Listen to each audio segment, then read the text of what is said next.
Yaakov was left alone, and a man struggled with him all night long until the morning light. Vayivater Yaakov levado vayiavek ish imo ad alot hashachar.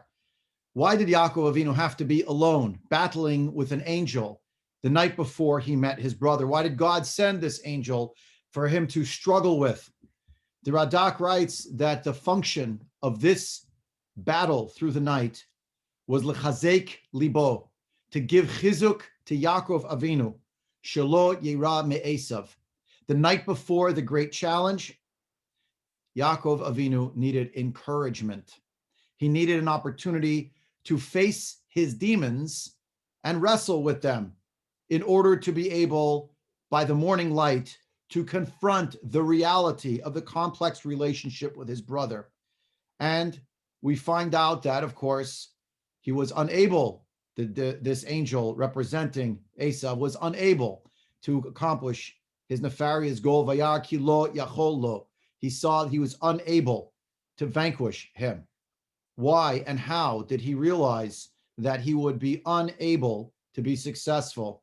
Amar Rabbi Chanina bar Yitzchak, Amar lo HaKadosh Baruch Hu, Hashem said, as it were, to this angel, Hu ba'ilecha, he is coming upon you, v'chamisha kamein biyado, he has 5 amulets in his hand.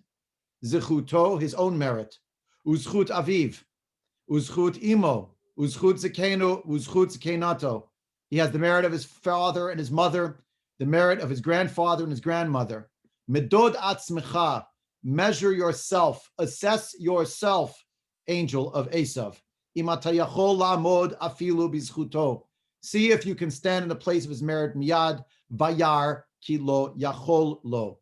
According to this statement in Medrash Rabbah and Breshit Rabbah, the idea that Yaakov seemed to be alone, but on another level, he was never alone. He carried with him the merit of those who had come before. He's hopefully going to get some confidence from that, some chizuk from that reality, even though on the level of pshat, very directly, the literal rendering, Vayivatu Yaakov Levado, means he's alone. The Bali Medrash want us to know that he is not alone, and that though it is nighttime, in the words of the Radak, Ramazlo Sheiyelo Revach V'Hatzala Shehu Ke'or Achar Chashecha. There was a hint that eventually there would be Alot HaShachar, the dawn of the new day, and at daybreak there would be success. There would be an ability to overcome the darkness. Doesn't Esav also herald from the same lineage? Could he not lay claim to the identical patrimony of his brother? But here is the prayer of Yaakov prior to this fateful night of fighting. Vayomer Yaakov, Elokei avi Avraham, Elokei avi Yitzchak. Asks the Medrash, Hala Esav lo? Is it not true for Esav as well? Ella, rather, Habocher b'darchehem va'osek ma'asehem ani mitkayem alav. Says the Almighty, as it were, the one who chooses the path of their patriarchs, the one who does the actions of the patriarchs, fulfills their legacy, that's the one that I am with. And so as the commentators write on the Medrash, that's what it means that Yaakov could claim, so to speak, as an amulet, 5 people who stood with him wherever and whenever he found himself. Of course, this encounter was not without its cost, not without the last hit from this angel. Vayar ki lo yacholo, vayiga b'chaf yerecho, vateka kaf yerech Yaakov be'avko imo. Indeed, Yaakov Avinu is hit somewhere on the hip. Vayiga b'kaf yerecho.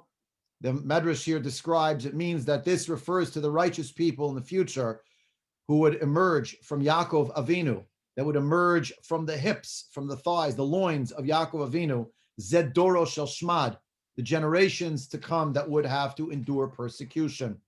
But in the Radak's rendering, it's not just a sign for the future, Maseh Avot Siman Labanim, of what's going to happen many generations hence.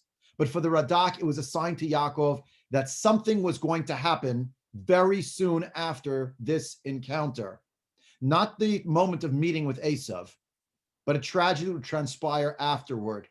Ramaz lo bezesh yachiv be'echad miyotzei yerecho. He hinted to Yaakov that there would be some kind of pain, some suffering, some anguish as a result of one of his children, related to one of his children who emerged from his Yerech, his thigh or his loins. And who is that? That's his daughter. Ach devar bito savar ifshar shetechale o shetamut. Yaakov was convinced that his daughter Dinah would become ill, or God forbid that she would die. In this nightmare scenario, Yaakov Avinu has some kind of an inkling, a sense of foreboding, that even though he has returned back home to Eretz Yisrael, even though he's meant to take strength and chizuk for his encounter with Esav, something else would happen afterward that would be another challenge, another type of challenge.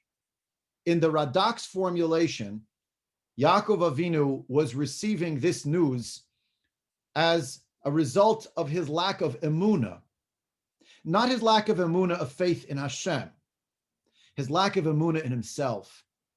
Yaakov Avinu, says the Radak, his thought, his concept was itself transgressed. He had decided that he was not worthy of the promises Hashem had given him. And instead of being able to have a quiet confidence, if God said that he promises me these things, it will come to pass, Yaakov was beset by the inherent fear of self-doubt, to the point where he kept wondering, Shema yigrom hachet, as the Gemara describes it, lest sins have caused me to have lost all of my merit. Katonti mikol hachasadim mikol ha'emet. This trailed him like a dark shadow. This demon was not one that he necessarily was able to fully vanquish. Yes, he gained the confidence to encounter Esav, but he found out that something else would happen. V'shilem lo hakel, says the Radak, God paid him back, if you will, that even if we want to argue, as the Radak suggests, that the whole episode of him wrestling with a man in the dead of night was no more than a dreamscape, that nonetheless, when he woke up in the morning, he was stricken and limping. Laka begufo onesh machshavto. He acquired within his body, which was truly the onesh, the punishment for his thought. And I'm not suggesting, I don't think the Radak is suggesting it's a causal link, and therefore what happened to Dinah happened to Dinah, but the idea that Yaakov was made aware of it, and that he should realize that his lack of confidence was going to have implications. Vayeshev Yaakov, we'll learn in next week's Parsha. The Medrash puts a verse from the book of Job, of Eov, in the mouth of Yaakov Avinu, Vayeshev Yaakov, Lo shalavti, v'lo shakatati, v'lo nachti, vayavo rogez. I had no tranquility, neither was I quiet, I did not rest, yet the trouble came. Says the Medrash, Lo shalavti me Esav, v'lo shakatati mi Lavan, v'lo nachti mi Dina, vayavo rogez, ba elai rogzo shel Yosef. The four sources of suffering in Yaakov Avinu's life. He had no ability to have tranquility because of Esav, no ability to be quiet as a result of Lavan. He could not rest because of Dinah. And then the trouble came, the story with Yosef. Says the Or Gedalia of Gedalia Shor, the Rosh Yeshiva of Torah Vadat, if you take this little idea about four phases in Yaakov's life, and you connect them to this verse, as is done by the Medrash, and you pull out the next time that Chazal find this exact verse and have an expression of four with it, interesting how it lines up. Vayavo Amalek, the Torah says in the book of Shmot in Parshat B'Shalach, Lo shalavti v'lo shakati v'lo nachti vayavo rogez, Lo shalavti mi Bavel, v'lo shakatati mi Madai, v'lo nachti mi Yavan. Explains Rav Gedalia Shor. Do you know what the tzara of Dinah was? What happened to Dinah, who was assaulted by Shem? Very simply, it's the story of Yavan. If you line up the words together, you figure out that the story of what happened to Lo nachti mi Dinah was itself a harbinger of Lo nachti mi Yavan. The story of Dinah, like the story of Yavan, is an exile and a violation that transpires while the Jewish people live in Eretz Yisrael. No one is taken away in chains. No buildings are broken. No fires are lit. There's no pogrom. There's no marauding group. Just like in the story of Dinah, just like in the story with what happened in our encounter, our violent encounter in the days of Antiochus Epiphanes IV, Sheikh atzamot, may his bones be ground up. The Greeks let all the structures stand, but decided to go on a concerted campaign to defile from within. Vitimu kol hashmanim. They defiled all of the oils. Right after the story of Yaakov meeting with this angel, he meets Esav, and he has the confidence to get through it. And when that story ends, Vayatzev sham mizbeach vayikra lo el Elokei Yisrael. There he plants an altar, and he calls out in this place to the God who is the God of Israel. He only learned that name Yisrael during that nighttime battle. And he seems to be summoning the strength from that moment when he first heard that the name Yaakov was going to be changed to Yisrael. And that pasuk is the opening pasuk. The next verse is Vateitze Dina. It's the first time in any story that the Jewish people see themselves not just as the Bnei Yaakov, but rather as a nation. Uvenei Yaakov ba'u min hasadeh. The children of Yaakov came from the field. Keshom'am, when they heard the terrible news. Vayit atzvu ha'anashim, vayichar lahem me'od. They were saddened. They were enraged. Ki nevala asa v'Yisrael. The abomination transpired within Israel. For the first time in the crucible of that terrible sense of violation came the Jewish people who were the brothers, who are the sons of Yaakov, and saw themselves now as an entity, as a Yisrael. Indeed, says Rav Gedalia Shor, that's what it means when Reish Lakish explained that the idea of the Greeks was to tell the Jewish people to write on the side, on the long side of some kind of a horn, She'ein lechem chilek be'elokei Yisrael. Declare now that you have no portion in the God of Israel.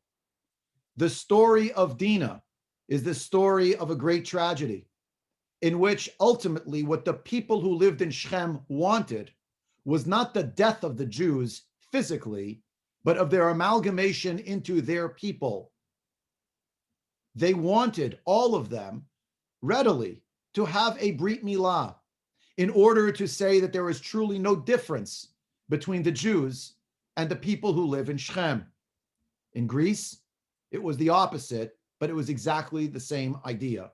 They banned Brit Milah in order to ensure and vouchsafe that there would be no difference between the Jewish people and the invading group. The same net effect, destroying the integrity of Yisrael. And in neither case was it about physically harming anyone. It was simply forcing everyone to get married. And not just that, but to wipe away the notion of Yisrael. No accident then that it should be right after this episode ends. And no doubt there was much controversy in the Torah itself between Yaakov Avinu and his sons Shimon and Levi about the manner in which they defend themselves.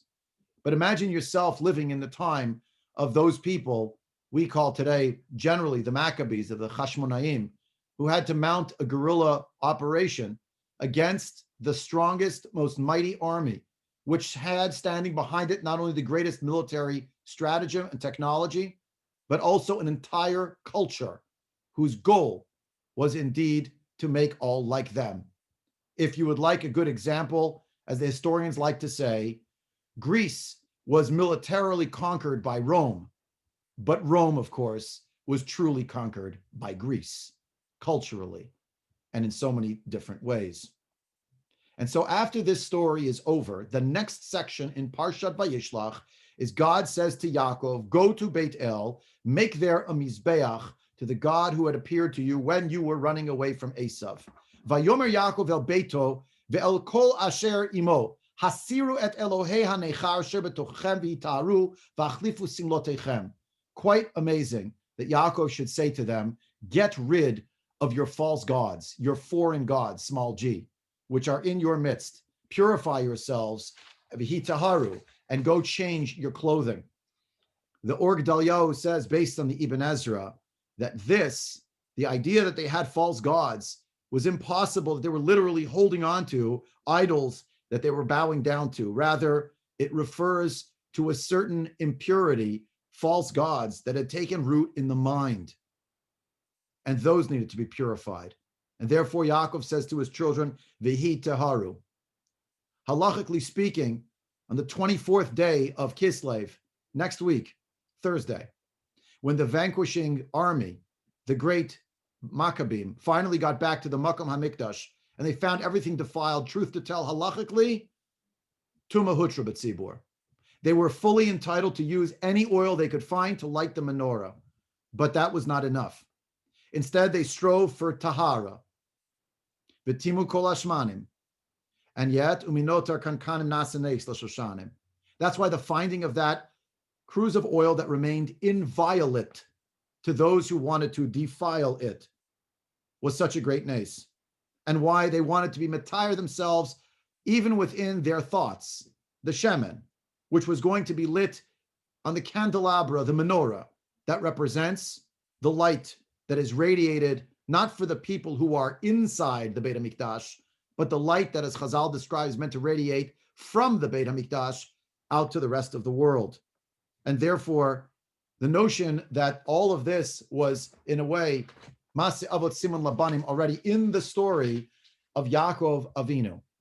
Indeed, that is why, following the story of Dinah, and following going back to building a Mizbeach now in Beit El, that's where we find out, Vayomer lo Elohim, Shimcha Yaakov lo yikare od, Shimcha od Yaakov, ki im Yisrael yiyashmecha, vayikra et shemo Yisrael. Now that you, the Jewish people, have affirmed and asserted your rights within Eretz Yisrael, and also your cultural integrity, and the notion of nationhood, and the willingness to be moser nefesh as a Jew, hein begashmiut, hein beruchniut, to assert oneself against the culture that by turns at times seeks to destroy the body, and other times with a hug and a kiss, and God forbid, sometimes worse than that, a certain seductiveness to try to tear us away from Elokei, Yisrael.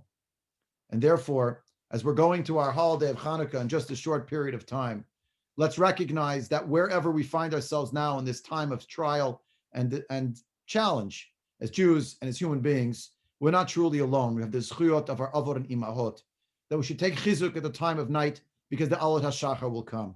And that indeed, even after the alot hashachar, there'll be more challenges. Our ability to assert that we have a chelik in Elokei Yisrael, and that we are God's plenipotentiaries with Artseinu HaKadosha Eretz Yisrael as the platform, the basis from which the values we hope of Torah and mitzvot will be projected, Ki mitzion teitzei Torah udvar Hashem Yerushalayim, and that our Chanukat Hamizbeach, the rededication of the Mizbeach, should be for us the rededication each and every year, our sense of commitment to our ability to relate to Yisrael, Sava, our great-great-grandfather, Yisrael, and to Bnei Yisrael, wherever they may find themselves throughout the world. I wish everyone Erev Shabbat Shalom and an early Chanuka Sameach, should be a lichtige Chanuka, as Egmor, B'Sher Mizmor, Chanukat Hamizbeach. Good Erev Shabbos.